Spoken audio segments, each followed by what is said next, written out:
Assalamualaikum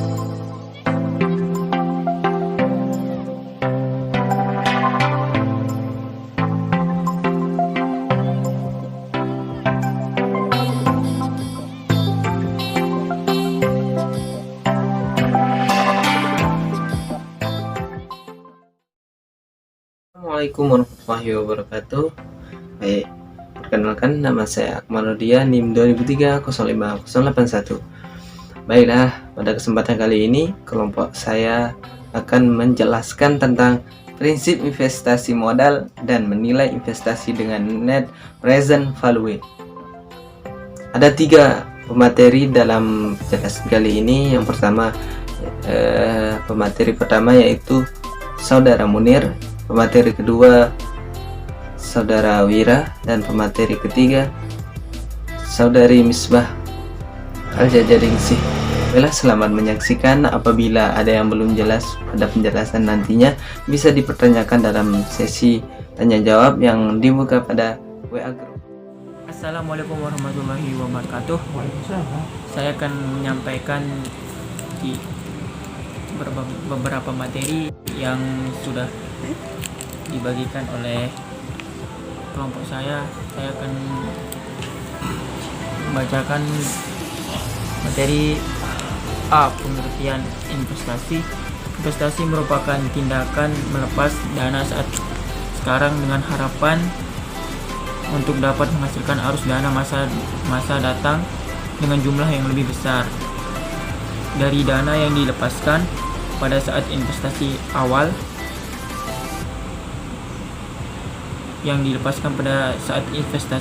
Atau initial investment. Ditinjau dari ruang lingkup usaha, investasi dibagi menjadi 2, yaitu investasi pada aktiva nyata atau real asset atau real investment. Misalnya untuk pendirian pabrik, pendirian hotel atau restoran, perkebunan, dan lain-lain sebagainya. Yang kedua, investasi akhir keuangan atau financial asset atau financial investment, seperti pembelian surat-surat berharga baik berupa saham maupun obligasi. Ditinjau dari segi kepastian memperoleh keuntungan, investasi dibagi menjadi 2, yaitu investasi bebas risiko atau free risk investment, atau yaitu investasi yang akan memperoleh keuntungan secara pasti seperti pembelian obligasi atau investment is board. Yang kedua, investasi beresiko atau ratio investment, yaitu bisa investment is real. Hal ini investment atau earning before Eastern and taxes. Investasi menurut penggunaan terdiri dari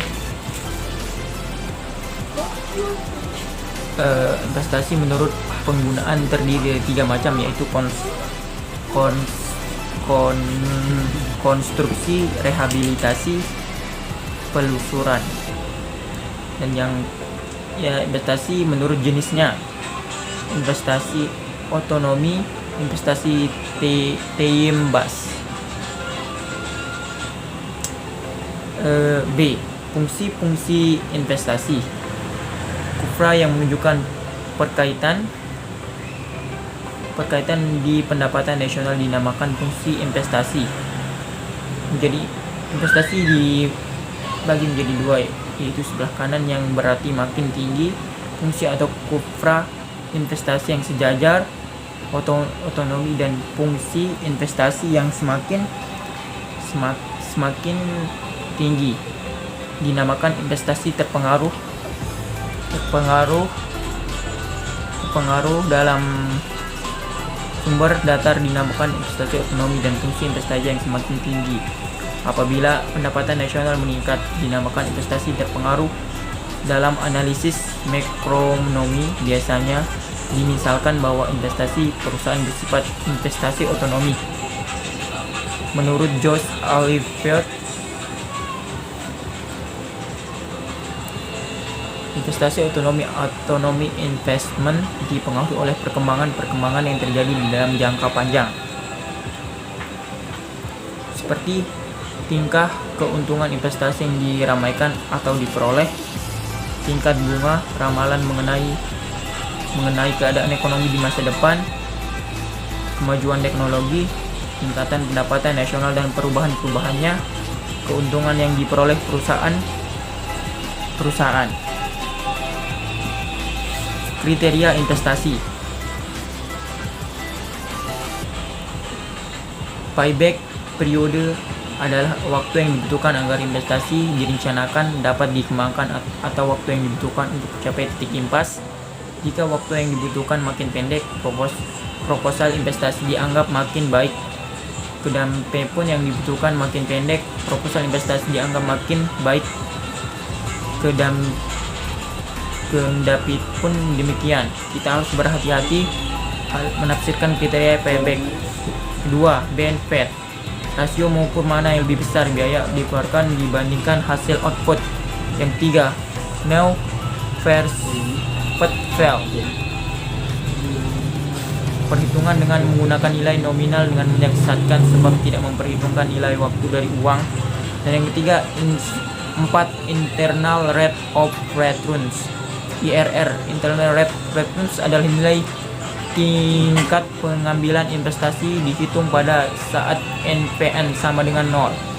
Baiklah, mungkin hanya itu yang bisa saya sampaikan. Kurang dan lebihnya saya mohon maaf. Wabillahi taufiq wal hidayah. Assalamualaikum warahmatullahi wabarakatuh.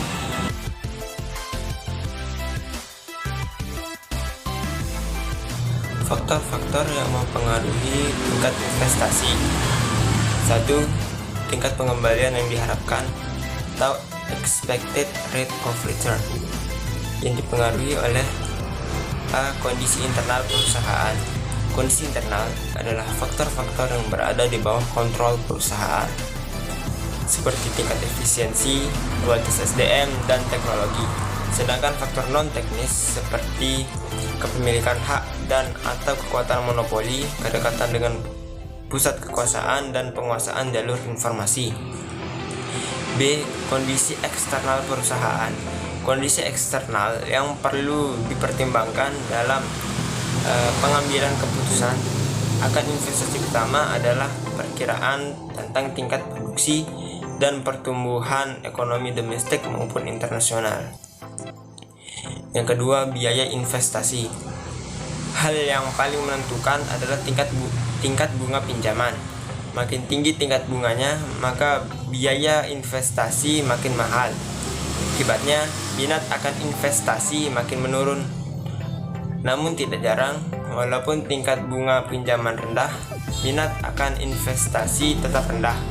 Hal ini disebabkan biaya total investasi makin tinggi dan faktor yang mempengaruhi adalah masalah kelembagaan.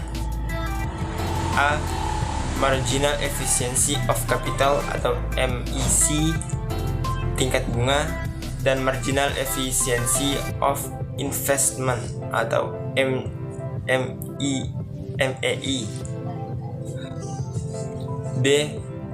Marginal Efficiency of Capital atau MEC, investasi dan tingkat bunga. MEC adalah tingkat pengembalian yang diharapkan dari setiap tambahan barang modal.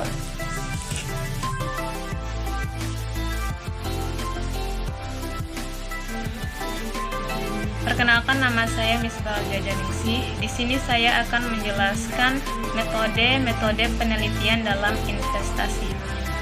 Ada 5 metode yang saya akan jelaskan. Yang pertama adalah Net Present Value atau NPV.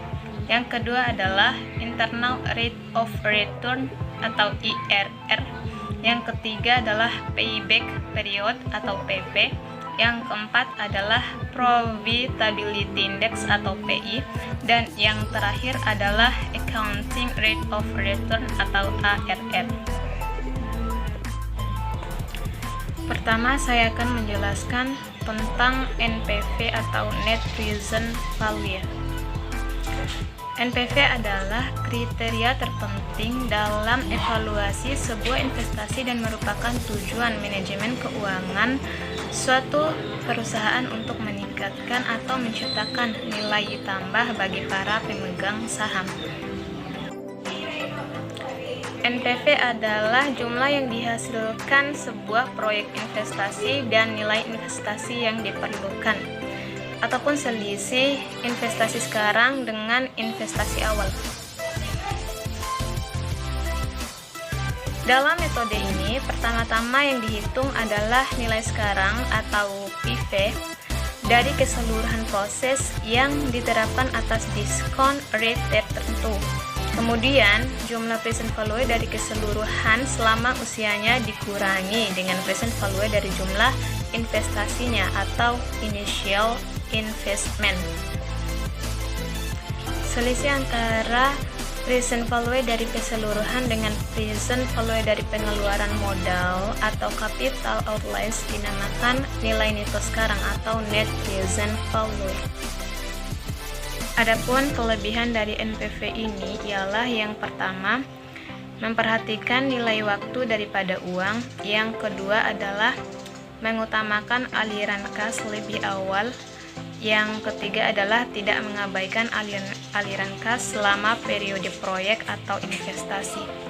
Adapun kekurangannya ialah yang pertama, memerlukan perhitungan cost of capital sebagai discount rate. Yang kedua adalah lebih sulit penerapannya dari payback period. Selanjutnya adalah internal rate of return atau IRR. IRR adalah metode perhitungan investasi dengan menghitung tingkat bunga yang menyamakan nilai sekarang investasi dengan nilai sekarang dari penerimaan kas bersih di masa datang. Internal rate of return ialah menentukan tingkat bunga yang akan dijadikan jumlah nilai sekarang dari arus kas yang diharapkan akan diterima atau PV of future process sama dengan jumlah nilai sekarang dari pengeluaran modal atau PV if capital outlines.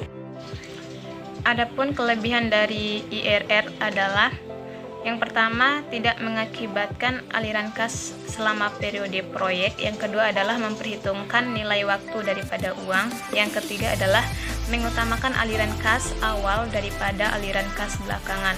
Dan kelemahannya adalah dia ini memerlukan perhitungan COC atau cost of capital sebagai batas minimal dari nilai biaya modal yang mungkin dicapai. Metode yang ketiga adalah payback period atau PP. PP adalah suatu periode yang diperlukan untuk dapat menutup kembali pengeluaran investasi dengan menggunakan aliran kas neto atau net cash flow atau aliran neto atau total arus kas bersih dalam periode tertentu sama dengan pengeluaran investasi di awal periode. Adapun dari kelebihan PP ini adalah yang pertama, mudah dipahami karena metode ini paling sederhana. Yang kedua adalah selaras dengan ketidakpastian arus kas di masa mendatang, atau makin kecil arus kas yang diperoleh maka modalnya semakin lama kembalinya. Yang ketiga adalah menggunakan kas bukan laba pembukuan, dan kelemahannya adalah mengabaikan nilai waktu uang dan mengabaikan nilai sisa. Selanjutnya metode yang keempat yaitu Profitability Index atau PI. PI yaitu menghitung nilai tunai arus kas masuk bersih dibagi nilai tunai investasi. Jika nilainya lebih besar dari 1, maka proyek investasi tersebut dianggap layak dan begitupun sebaliknya. Metode ini menghitung perbandingan antara nilai arus kas bersih yang akan datang dengan nilai investasi sekarang. Adapun kelebihannya, yang pertama, memperhitungkan nilai waktu daripada uang. Yang kedua, menentukan terlebih dahulu tingkat bunga yang akan digunakan. Yang ketiga adalah konsisten dengan tujuan perusahaan, yaitu memaksimalkan kekayaan pemegang saham. Dan kelemahannya adalah A dapat memberikan panduan salah dan pilihan yang salah pada proyek-proyek yang mutually exclusive yang memiliki unsur ekonomis dan skala yang berbeda. Adapun metode yang terakhir adalah Accounting Rate of Return atau ARR, yaitu menghitung rata-rata laba bersih atau earning after tax dari suatu proyek dibagi nilai tunai investasi.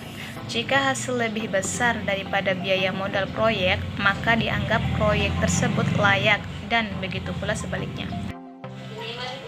Metode ARR ini mengukur profitabilitas suatu investasi dari segi akuntansi konvensional. Metode ini menggunakan dasar laba akuntansi. Caranya dengan membagi penghasilan setelah pajak dengan investasi awal, baik total investasi maupun rata-rata investasi. Adapun kelebihan dari metode ini ialah satu, mudah menghitungnya, yang kedua, informasi yang diperlukan biasanya tersedia, dan kelemahannya adalah mengabaikan nilai waktu uang, dan yang kedua, hanya menitik beratkan masalah akuntansi, kurang memperhatikan aliran kas.